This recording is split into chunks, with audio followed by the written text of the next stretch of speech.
que le Christ a existé, j'en sais rien, quelque part si je suis matérialiste, mais en tout cas, l'épopée du Christ, la nouvelle alliance, le saut qualitatif dans l'histoire que ça a imposé, les valeurs que ça a imposé à 1 milliard de gens, fait que je me dis, je me fous de savoir, c'est comme de savoir si Molière était Molière et si Shakespeare était Shakespeare. Voilà, il y a les œuvres de Shakespeare, il y a les œuvres de Molière et il y a l'épopée christique. L'homme ne va pas vers Dieu, c'est Dieu qui vient vers l'homme. L'homme est incapable de se sauver, c'est Dieu qui vient le chercher, mais avec une chose à faire. J'ai entendu, et c'est ça qui est étonnant, et comme une voix perceptible qui me parlait, et cette voix c'était Dieu. Et ce Dieu me disait qu'il fallait que je fasse un choix. Soit que je continue à marcher dans la voie dans laquelle j'étais, soit que je le suive. En fait, un verset de la Bible que je ne connaissais pas, qui est descendu dans mon cœur. J'ai mis devant toi la malédiction, la bénédiction, choisis. Choisis le bien afin de vivre. Et vraiment, j'ai compris que ce rêve était un avertissement. Et je l'ai cru.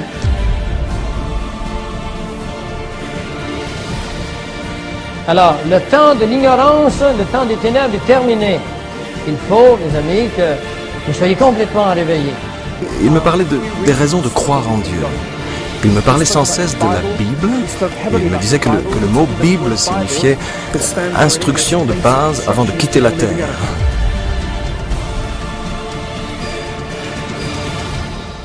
Alors, intérieurement, je me suis dit, ben oui, Dieu, ben je vais te suivre. Mais quand Dieu parle, c'est pour que tu obéisses aujourd'hui. Moi, j'ai pas obéi le jour même, j'ai voulu faire les choses lentement. Mais quand ce Dieu vous a parlé, c'était le Dieu de l'islam, c'était Jésus, non. c'était comme où? C'était le Dieu de l'évangile, c'était... Dans l'islam, j'ai jamais entendu la voix de Dieu me parler. Là, je rentre dans l'église que j'entends cette voix qui me parle.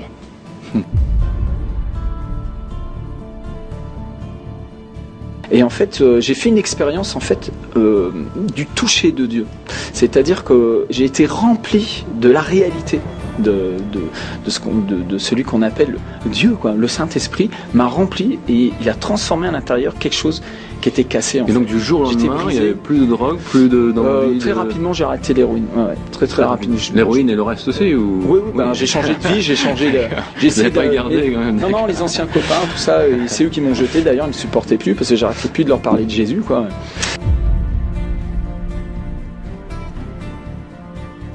Satan ne se doutait pas que Dieu allait créer l'homme, qui est une créature avec une potentielle place privilégiée aux yeux de Dieu. Vous êtes potentiellement des privilégiés aux yeux de Dieu, plus privilégiés que les anges, parce que Dieu vous a créé semblable à lui, avec un pouvoir de décision, avec un pouvoir de liberté, de libre arbitre. Et Satan, dans sa jalousie de l'homme, a voulu le faire périr, briser le plan de Dieu. Il s'est mis à me parler de la résurrection de Jésus. Il me parlait de Jésus comme quelqu'un de réel.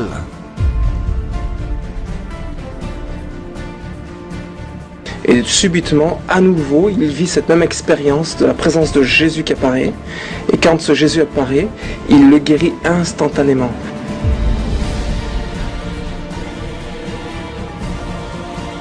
Voici les miracles qui accompagneront ceux qui auront cru. En mon nom, ils chasseront les démons, ils parleront de nouvelles langues, ils saisiront des serpents, s'ils boivent quelques breuvages mortels, il ne leur fera point de mal, ils imposeront les mains aux malades et les malades seront guéris.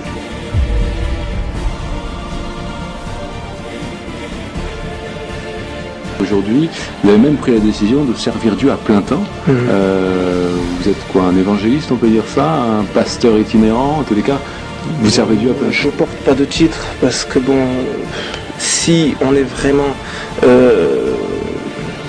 réconcilié avec Dieu, donc je parle de réconciliation, ça veut dire qu'on reconnaît qu'on a fauté dans notre vie, on reconnaît qu'on a été à côté de la plaque, donc on demande pardon à Dieu pour toutes nos erreurs. Quand on reconnaît que Jésus est mort pour nous à la croix à cause de nos fautes, on a envie de le servir.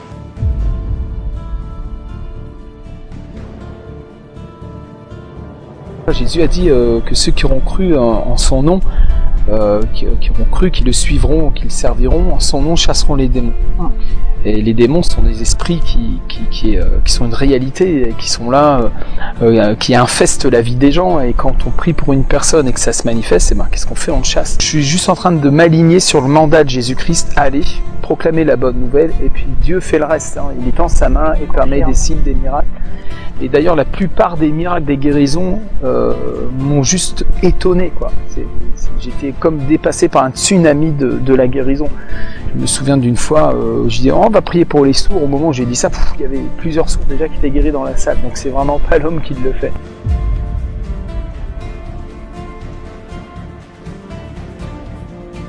Dieu est réel. Ça s'est inscrit en moi.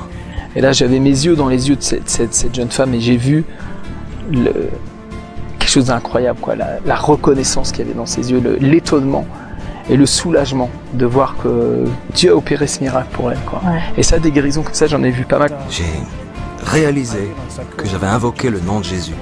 Cet événement, ce jour-là, m'a donné d'infinies raisons de croire en Dieu, de continuer à vivre pour lui et de parler de lui jusqu'au dernier jour de ma vie.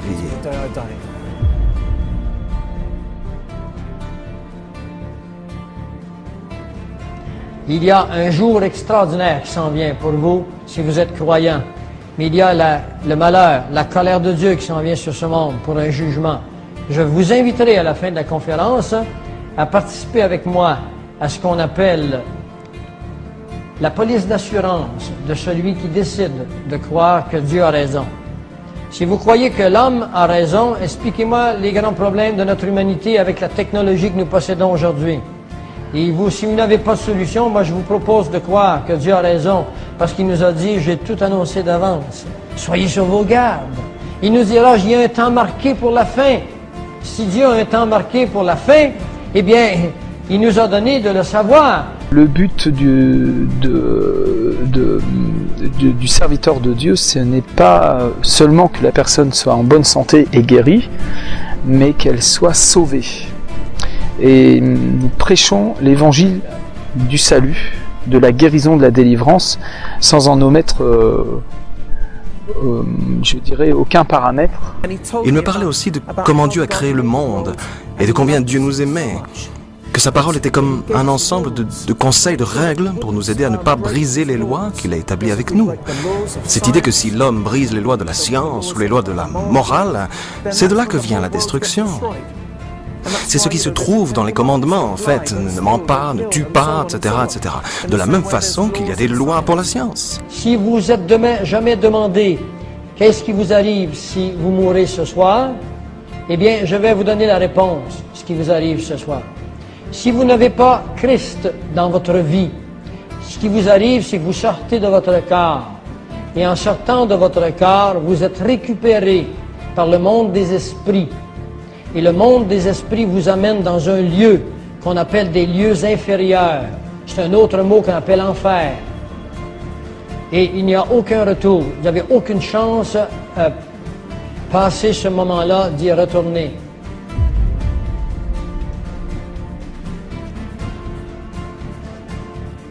Et c'est pas la volonté de Dieu sur terre non plus qu'on ait à souffrir les œuvres du diable. En fait, la Bible dit que Jésus-Christ a paru afin de détruire les œuvres du diable. La Bible dit que dans ses meurtrissures nous avons été guéris. La Bible dit que Dieu nous aime.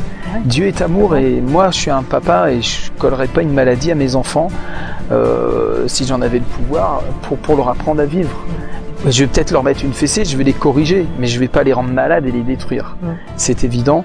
À plus forte raison, moi qui suis méchant à comparer à l'amour de Dieu, à plus forte raison, donc Dieu va pas envoyer des maladies. De toute évidence, les Écritures disent, dans les Actes, il est écrit quelque part, que la maladie c'est l'empire du diable, c'est pas l'empire de Dieu, c'est pas le royaume de Dieu. Et puis nous savons que Jésus nous a envoyés.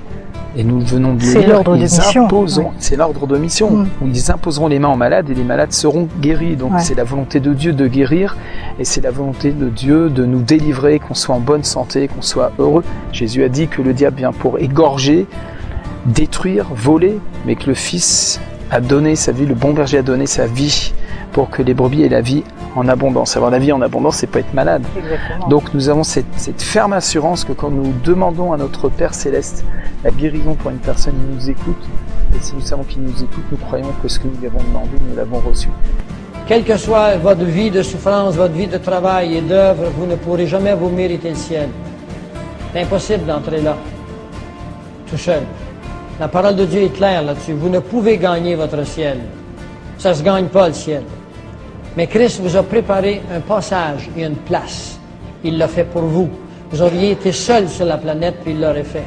L'homme avait volontairement coupé le contact avec Dieu pour s'en éloigner. Nous voulons mener nos vies selon nos propres règles et de fait, la relation entre Dieu et l'homme a été rompue volontairement. La conséquence de tout ça est ce qui est décrit dans la Bible comme le péché, l'enfer. L'enfer, c'est l'endroit où Dieu n'est pas. C'est un endroit de souffrance parce que Dieu n'y est pas. Le premier péché fut celui de l'orgueil, de l'ennemi qu'on appelle Satan. Le deuxième péché fut celui d'Ève, qui fut un péché de désobéissance et d'orgueil, parce qu'elle crut qu'elle deviendrait comme un Dieu. Le nouvel âge enseigne que nous sommes des dieux. Ce n'est rien de nouveau sous le soleil, c'est aussi vieux qu'Adam et Ève. C'est le même vieux mensonge qui revient. Ce qu'il faut que vous compreniez, c'est que lorsque Adam et Ève ont mangé de ce fruit, je mets une pomme, mais il n'y a rien qui nous dit que c'est une pomme, un fruit. Lorsqu'ils ont mangé ce fruit, ils ont été séparés de Dieu. Et que dans le fait qu'ils ont mangé de l'arbre de la connaissance du bien et du mal, est entrée en eux la connaissance du bien et du mal. C'est pour ça qu'ils se sont cachés. Puis quand Dieu est venu le soir, il leur a demandé ce qu'ils étaient. Il a dit, je suis caché, je suis ici, Seigneur. Qu'est-ce que tu fais là? Je suis caché. Mais pourquoi tu te caches? Et là, Adam prit conscience qu'il était nu et il eut honte. Alors, le péché venait d'être découvert. Ils ont sorti de la dispensation de l'innocence pour entrer dans celui de la conscience. Vous êtes conscient que vous êtes pécheur, oui. N'avez-vous pas envie de temps à autre de transgresser les lois humaines, familiales, quelles qu'elles soient? Si vous ne reconnaissez pas qu'il y a en vous un mécanisme de transgression, alors là, vous avez des problèmes d'auto-analyse. Mais je ne crois pas que Dieu ait permis que vous ayez une absence d'auto-analyse. Mais vous ne pouvez pas gagner ce ciel et quelqu'un est venu, il l'a gagné à votre place. Tout ce qu'il vous a demandé, il vous a dit, moi j'ai un grand parapluie. Et si tu te places en dessous de mon parapluie, tu ne souffriras pas la colère de Dieu.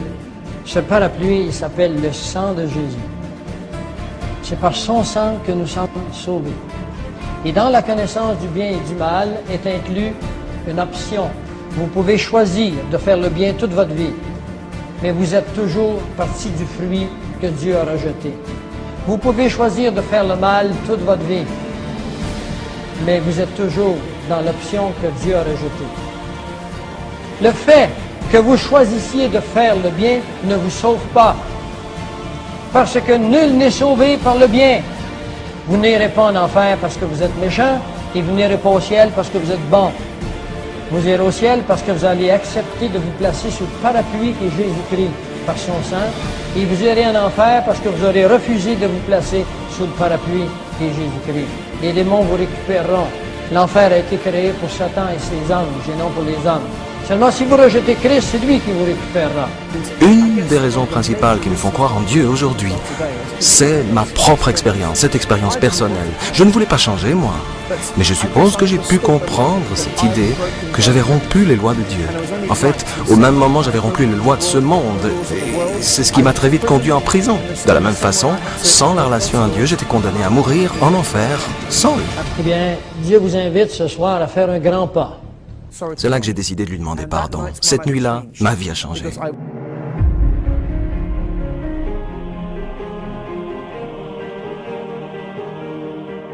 Vous devez avoir un grand moment profond de sincérité et d'honnêteté dans votre cœur.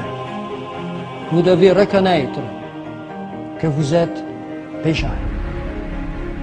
Et le péché n'entre pas dans le ciel, donc vous ne pouvez pas y entrer. Mais Christ est prêt à enlever le péché de votre vie. Pas enlever votre nature pécheresse, mais il est prêt à enlever les conséquences du péché. Reconnaissez que vous êtes pécheur. Si vous reconnaissez que vous êtes pécheur, demandez-lui. T'existes, Seigneur? C'est vrai que t'existes, c'est vrai? Moi, je te donne mon cœur. Je te le donne. Tu as la permission d'entrer. Viens dans ma vie et va dans les compartiments les plus secrets de mon cœur et fais le ménage. Je te donne le reste de ma vie si t'en veux. Puis lui, il en veut de votre vie parce qu'il vous a créé. Vous êtes une merveille à ses yeux. Et il a peur de vous perdre. Mais il ne vous récupérera pas sans votre volonté parce qu'il vous a créé libre. Et lui, il casse les bras à personne. Il cogne à la porte, mais la poignée par en dedans. Répondez. Alors, je vous offre ceci ce soir. Si vous voulez avoir un verset ou deux, Dieu sait que le jour où vous en mangerez, vos yeux s'ouvriront et vous serez comme Dieu, connaissant le bien et le mal. Ce n'est pas Dieu qui dit cela, c'est le serpent. Il le fait croire qu'ils vont être des dieux. Mais Dieu a enfermé tous les hommes dans la désobéissance. Tous les hommes sont dans la désobéissance. La désobéissance à son plan, l'obéissance à son œuvre. Et les hommes cherchent eux-mêmes de petites choses dans leur vie, leur philosophie, leur propre théologie. Il n'y a qu'une seule théologie, elle est ici. Il est marqué tout à fait en haut que tous sont pécheurs, ils ont privé de la gloire de Dieu, mais ils sont gratifiés, ils sont justifiés par sa grâce, par le moyen du rachat.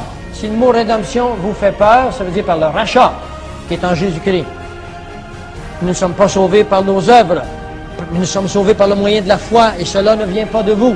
Pas la foi qui vient pas de vous, c'est le salut. Ne vient pas de vous, vient de Dieu, par sa miséricorde, c'est-à-dire par sa bonté, par le bain de la génération et le renouvellement du Saint-Esprit.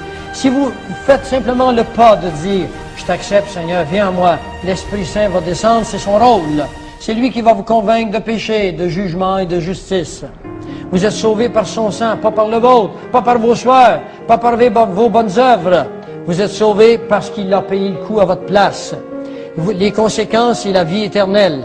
Dieu a tellement aimé le monde que quiconque, Jean, Jacques, Georgette, Coquette, afin que quiconque qui croit en lui ne périsse point, c'est-à-dire qu'à la fin de vos jours, la vie continue éternellement et vous avez la vie éternelle. Et ensuite, ce qui suivra, si vous êtes né de ma génération, si vous vivez maintenant, et si l'enlèvement arrive ce soir, il est marqué dans 1 Thessaloniciens 4 au verset 17, vous rappelant que la Bible est vraie, que les scientifiques ont démontré qu'elle n'a pas pu être écrite par un homme, que les chances qu'elle ait été écrite par un homme sont 1 sur 54 trillions. La Bible nous dit que, ensuite nous les vivants, hey, c'est là, qui seront restés, nous serons ensemble enlevés avec eux sur des nuées à la rencontre du Seigneur, dans les airs, et ainsi nous serons toujours avec le Seigneur.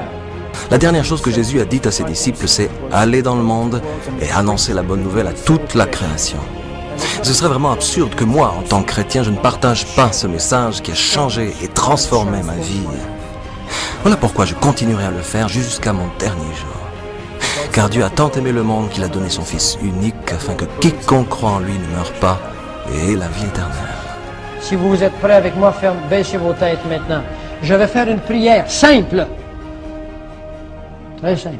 Mais je voudrais que dans vos cœurs, cherchez l'honnêteté dans vos cœurs, cherchez la sincérité.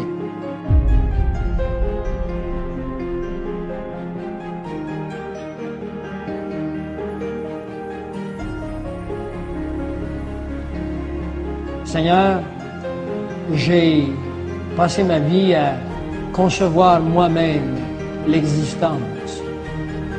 J'ai cru celui-ci ou celui-là, mais je t'ai pas cru toi. Et je t'avoue, Seigneur, que parce que je n'ai pas en moi la vérité, je suis angoissé.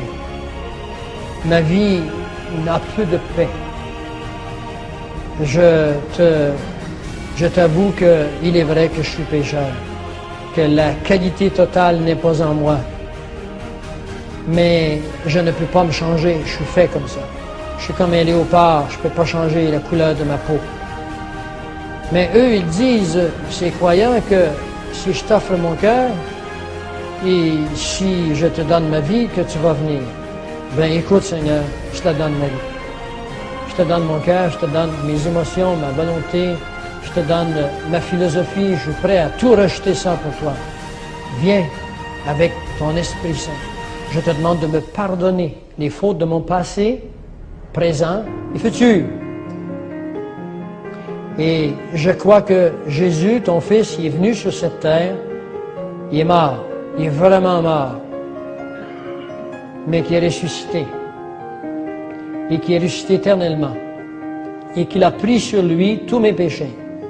Et la loi qui me condamnait, il a pris ses ordonnances, il l'a cloué à la croix, afin qu'il n'y en ait plus pour moi, afin qu'il n'y ait plus aucune condamnation pour moi, parce que moi je crois en toi, je crois que tu es mon sauveur, personnel, sans que moi j'ai rien à faire, sauf m'avouer perdu sans toi. Je te demande, Seigneur, de venir en moi ce soir, maintenant. Sustrais-moi à ce qui vient dans ce monde, en venant me chercher comme les autres. J'arrive en retard, je suis un ouvrier de la dernière heure. Mais toi, ça t'importe peu, c'est toi qui contrôle ça. J'ai pas fait grand-chose encore dans ton grand jardin, mais tu me considères comme une fleur. Donne-moi à manger maintenant, puis change-moi. Parce que moi, à l'intérieur, je suis pas capable de le changer. Je te donne toutes mes émotions, transforme-moi. Et Seigneur, je crois à ta parole que tu vas m'enlever avec ton Église. Je fais partie de ta gang maintenant et que tu m'as pardonné mes péchés. Et je te remercie parce que si vous avez fait ça avec sincérité de cœur, la Bible vous dit maintenant, si vous avez été sincère dans vos cœurs, mes amis, vous êtes désormais sauvés. Et je vous prie,